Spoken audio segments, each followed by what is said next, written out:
क्या मौत के बाद जीवन है? वैज्ञानिकों के लिए यह सवाल एक और मुश्किल सवाल से जुड़ा हुआ है, और वो ये कि चेतना क्या होती है, ये चेतना कहां से आती है, और जब हम मरते हैं तो वो कहां चली जाती है।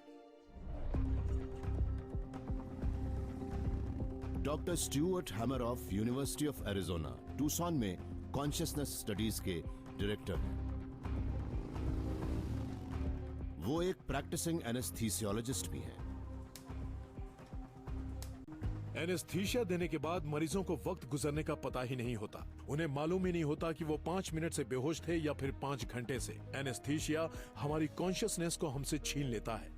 इसके प्रभाव में ही हमारा दिमाग अच्छी तरह काम करता रहता है, लेकिन तब हमें कुछ पता क्यों नहीं चलता, ये अब भी एक रहस्य ही है। ऑपरेटिंग रूम में कई सालों तक मरीजों को इस हालत में देखने की वजह से हैमरऑफ के मन में यह जानने की इच्छा बेहद तेज होती गई कि आखिर दिमाग में होने वाली हरकतों और कॉन्शियसनेस के बीच किस तरह का संबंध है। फिर 15 साल पहले उनकी मुलाकात महान British physicist sir Roger Penrose से हुई। उन दोनों ने मिलकर इस बारे में एकदम नई क्रांतिकारी थियरी तैयार की कि हमारा दिमाग किस तरह काम करता है। एक ऐसी थियरी जो वक्त के साथ अमर आत्मा के बारे में एक तरह की साइंटिफिक बहस में बदल गई, और उसका आधार है हमारे दिमाग के ब्रेन सेल्स के अंदर मौजूद छोटे छोटे स्ट्रक्चर्स, जिन्हें हम माइक्रोट्यूब्यूल्स कहते हैं। अगर आप किसी सेल के अंदर झांक कर देखें तो आपको उसके अंदर स्ट्रक्चरल कंपोनेंट्स नजर आएंगे जो कुछ वैसे होते हैं जैसे हमारे शरीर में मौजूद हड्डियां। वो माइक्रोट्यूबल्स हर सेल में एक तरह की जंगल की तरह फैल जाते हैं, और उसी से हर सेल की बनावट और उसका आर्किटेक्चर तैयार होता है। हमारे ख्याल से माइक्रोट्यूबल्स किसी कंप्यूटर पर परफेक्टली डिजाइन सेल्स की तरह होते हैं, और वो मॉलिक्यूलर लेवल पर इंफॉर्मेशन प्रोसेस करते हैं। हैमरऑफ और पेनरोज का कहना है कि माइक्रोट्यूब्यूल्स की वजह से न्यूरॉन्स और हमारा दिमाग मिलकर एक क्वांटम कंप्यूटर के रूप में काम करते हैं, लेकिन उनके काम करने का तरीका बुनियादी तौर पर आम कंप्यूटर्स के काम करने के तरीके से अलग होता है। तो यहाँ आप हमारे दिमाग को देख रहे हैं जिसके 2 हेमिस्फीयर्स हैं। दिमाग की ज्यादातर तस्वीरों में अलग अलग न्यूरॉन्स का एक कलेक्शन देखने को मिलता है। जब एक न्यूरॉन फायर करता है तो वो अगले न्यूरॉन को सिनेप्स या न्यूरॉन संधि पर एक सिग्नल भेजता है, जिससे न्यूरॉन क्रमशः फायर करते रहते हैं। मिसाल के तौर पर अगर यहाँ एक न्यूरॉन फायर करता है तो इसके पड़ोसी भी एक के बाद एक पूरे दिमाग में सिग्नल फायर करते चले जाते हैं। ये देखकर आप बखूबी समझ सकते हैं कि हमारा दिमाग किस तरह काम करता है। किसी भी सामान्य कंप्यूटर में सिग्नल्स पहले से तैयार किए हुए रास्तों के जरिए एक जगह से दूसरी जगह पहुंचते हैं, लेकिन क्वांटम कंप्यूटर के माइक्रोस्कोपिक कंपोनेंट्स एक मिस्टीरियस प्रोसेस से एक दूसरे से जुड़े रहते हैं, जिसे कहते हैं एंटेंगलमेंट। क्वांटम प्रोसेसेस हमारे दिमाग की चेतना को बरकरार रखने में अहम भूमिका निभाते हैं।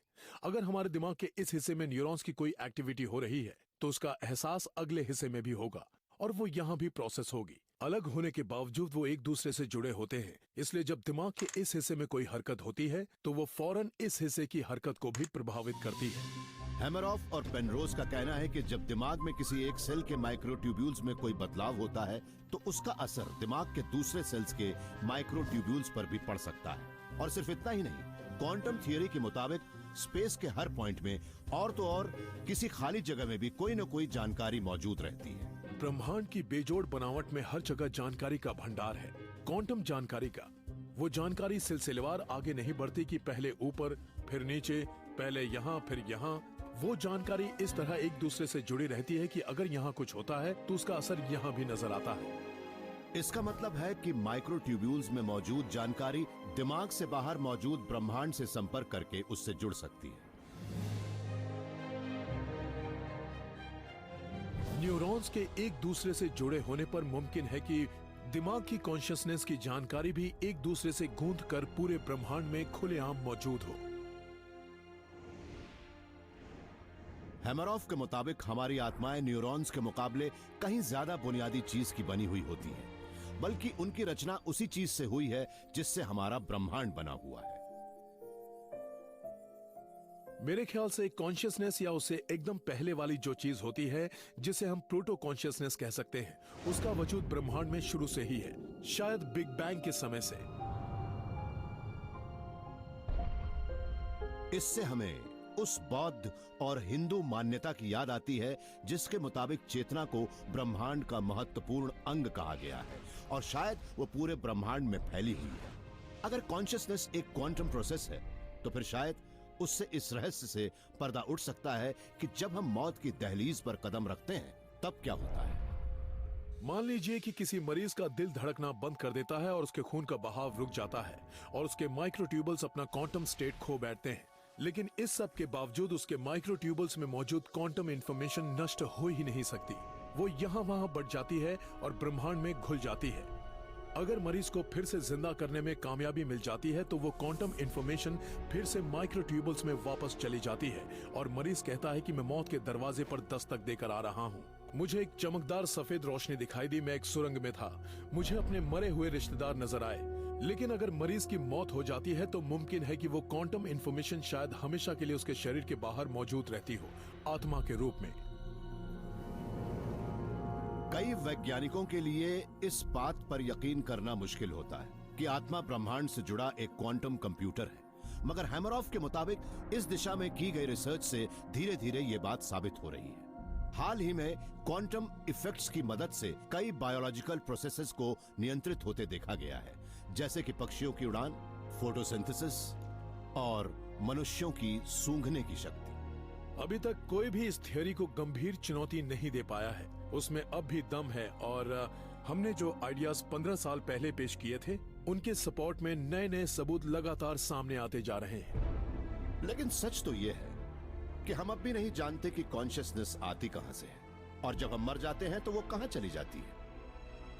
अगर हमारे पास इसे मापने का जरिया होता तब शायद हमें इन सवालों के जवाब भी मिल सकते थे और मुमकिन है कि वो जरिया जल्दी ही हमारी पहुंच के भीतर हो, क्योंकि अब एक वैज्ञानिक हमारे मन की गहराइयों की था लेने की कोशिश कर रहा है, हमारे उस रहस्यमय मेंटल पैटर्न का पता लगाने की उम्मीद में जिसकी बदौलत हम वो बनते हैं जो हम हैं। इंसानी दिमाग का आकार बहुत बड़ा नहीं होता, ये महज 1.25 किलो के मुलायम टिश्यूज से बना है, लेकिन ये ऐसे ऐसे विचारों को जन्म दे सकता है जो दुनिया को बदल कर रखते हैं। ये ऐसे अलग अलग लोगों के व्यक्तित्व को गढ़ सकता है जैसे मार्टिन लूथर किंग और चंगेज खान। इसे यह भी मालूम होता है कि ये क्या है, ये अपने बारे में जानता है। हमारे ख्याल से इसमें आत्मा भी होती है, लेकिन वो आत्मा इसमें आती कहां से है? क्या कॉन्शियसनेस दिमाग से ही जन्म लेती है? क्या दिमाग के मरने के बाद भी जिंदा रहती है? लोगों के मरने के बाद इंसानी दिमाग का क्या होता है, इस बात की स्टडी करना आसान नहीं है। मौत कभी कहकर तो आती नहीं, लेकिन मौत के एक रूप से हम लोगों की रोज मुलाकात होती है। हर रात जब हम सोते हैं तो हमारी कॉन्शियसनेस चुपचाप खिसक जाती है। यूनिवर्सिटी ऑफ विस्कॉन्सिन के प्रोफेसर जूलियो टोनोनी इस बात की स्टडी कर रहे हैं कि जब हमारी कॉन्शियसनेस चली जाती है तब हमारे दिमाग में क्या बदलाव आता है, और साथ ही उन्हें इस बात की पूरी उम्मीद है कि वो ये रहस्य जानने में कामयाब रहेंगे कि हमें बनाने के पीछे आखिर किस चीज का हाथ होता है। जब हम बिना सपनों वाली गहरी नींद में डूब जाते हैं तो हमारी कॉन्शियसनेस चली जाती है, लेकिन सच ये भी है कि उस स्थिति में भी हमारा दिमाग काम करना बंद नहीं करता। उस समय भी उसके न्यूरॉन्स यानी नर्व सेल्स वैसे ही काम करते रहते हैं जैसे कि जागते समय करते थे। इसलिए ये एक दिलचस्प साइंटिफिक सवाल है कि जब आपका दिमाग एकदम ठीक ठाक ढंग से काम कर रहा है तब सोते वक्त आप कहाँ गायब हो जाते हैं। टोनोनी के मुताबिक हमारा मन कितना कॉन्शियस है ये इस बात पर निर्भर करता है कि हमारे दिमाग में अलग अलग हिस्से एक दूसरे के साथ कितनी जानकारी बांटते हैं। हमारा जो तजुर्बा जितना गहरा होगा उससे हमारे दिमाग में अलग अलग आकारों के उतने ही पेचीदा और ऐसे पैटर्न्स पैदा होंगे जिन्हें टोनोनी के मुताबिक मापा जा सकता है। हर एक्सपीरियंस बेसिकली अपने आप में एक बेजोड़ आकार का होता है। मिसाल के तौर पर किसी आग से उठती हुई लपटों का आकार अपने आप में बेजोड़ होता है जो कि लगातार बदलता रहता है। जहाँ तक दिमाग में बनने वाले आकारों का सवाल है, वो एक ऐसी चीज से बने होते हैं जिसे मैं रिश्तों की जानकारी का नाम देता हूँ, लेकिन ये एक ऐसा आकार होता है जो अंदरूनी रोशनी से दमकता है। कॉन्शियसनेस की आग एक बिल्कुल अलग तरह की खास आग होती है जो कि दिमाग के अंदर पैदा होती है और इसे जलने के लिए खास चीजों की जरूरत होती है। लेकिन वो आग किस वक्त जल रही है और किस वक्त बुझी हुई है, उसका अंदाजा लगाना किसी ब्रेन स्कैन पर नजर डालकर जानकारी पाने के मुकाबले कहीं ज्यादा मुश्किल है। तो जूलियो टोनोनी ने बिना सपनों वाली नींद की स्टडी के लिए एक पूरी लैब तैयार की। फिर यह जानने के लिए उन्होंने एक एक्सपेरिमेंट किया कि जब हमारी कॉन्शियसनेस चली जाती है तो हमारे दिमाग में क्या बदलाव होता है। न्यूरोलॉजी में ये एक्सपेरिमेंट ठीक इस बात का पता लगने जैसा है जैसे किसी अंधेरे घर का दरवाजा खटखटाना। इस एक्सपेरिमेंट में हम ट्रांसक्रेनियल मैग्नेटिक स्टिमुलेशन नाम की एक प्रोसेस का इस्तेमाल करते हैं, जिसके जरिए हम दिमाग को खोले बिना और उसे बिना नुकसान पहुंचाए उसमें थोड़ा सा करंट दौड़ाते हैं और ये देखते हैं कि हमारे सेरेब्रल कॉर्टेक्स पर उसका क्या असर होता है। पहले टीम उस वॉलंटियर पर एक प्रयोग करती है जो अभी जाग रहा है। फिर इलेक्ट्रोड्स के एक जाल के जरिए उसके दिमाग में हो रही सारी हरकतों का जायजा लिया जाता है। अब उसके सिर के ऊपर एक मैग्नेटिक कॉइल रखा जाता है, फिर एक स्विच दबाया जाता है जिससे 1 सेकंड के 10वें हिस्से तक मैग्नेटिज्म की एक लहर उसके सेरेब्रल कॉर्टेक्स को झकझोरती है। इस झटके से दिमाग के एक छोटे से हिस्से के न्यूरॉन्स फायर करते हैं और फिर बाकी न्यूरॉन्स को सिग्नल भेजते हैं जिससे वो भी फायर करते हैं। न्यूरॉन्स की पेचीदा हलचल कॉर्टेक्स के लगभग 1/3 हिस्से में फैल जाती है और सेकंड के 1/3 हिस्से तक टिकती है। कॉन्शियस दिमाग किसी बजती हुई घंटी की तरह थरथराता है। इसका मतलब है घर में कोई न कोई मौजूद जरूर है, लेकिन जब दिमाग में कॉन्शियसनेस नहीं होती तब क्या होता है? अब जब ब्रैडी सो रहे हैं, हम उस घंटी को एक बार फिर बजाएंगे और देखेंगे कि नींद में उनका दिमाग किस तरह पेश आता है। एक बार फिर दिमाग में हरकत होती है, लेकिन इस बार वो थरथराता नहीं है। जैसे ही मैग्नेटिज्म की लहर बंद होती है, घंटी की घनघनाहट थम जाती है।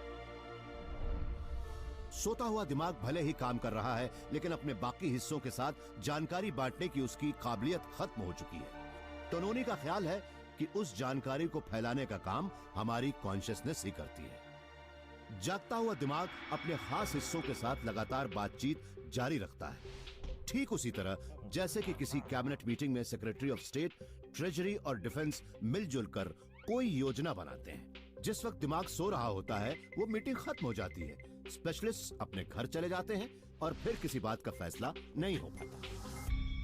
रात के शुरुआती हिस्से में गहरी नींद में हमारी कॉन्शियसनेस खत्म क्यों हो जाती है? जागते समय जो स्पेशलिस्ट्स आमतौर पर एक दूसरे से बातचीत करते रहते हैं, उस वक्त उनकी बातचीत बंद हो जाती है। नींद के वक्त कुछ ऐसे मैकेनिज्म्स काम करने लगते हैं जिसकी वजह से उन स्पेशलिस्ट्स का एक दूसरे से बात करना मुश्किल हो जाता है और फिर आखिर में ऐसा लगता है कि अब वो एक दूसरे से बात नहीं कर पाएंगे और फिर हम अपनी कॉन्शियसनेस खो बैठते हैं।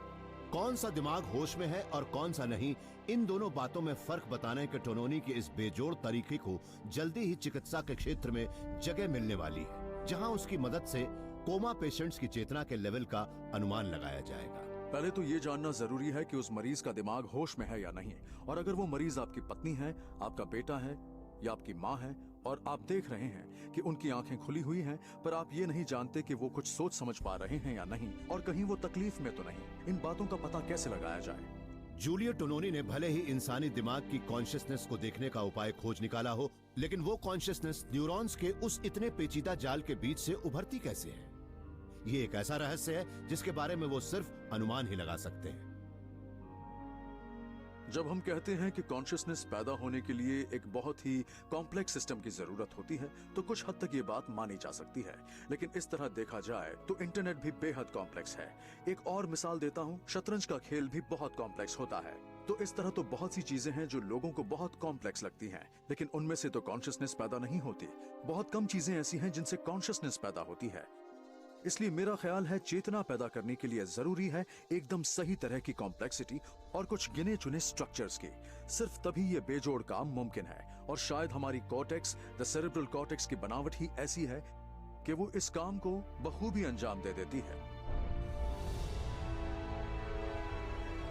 लेकिन क्या कोई ऐसा तरीका है जिसके जरिए हम कॉन्शियसनेस की जड़ तक पहुंच सकें? और क्या अपने बारे में हमारी आत्मा और ज्ञान दोनों एक ही चीज हैं? इन साहब का ख्याल है कि इन्होंने इंसानी आत्मा को खोज निकाला है और ये भी जानते हैं कि जब हम मरते हैं तो क्या होता है।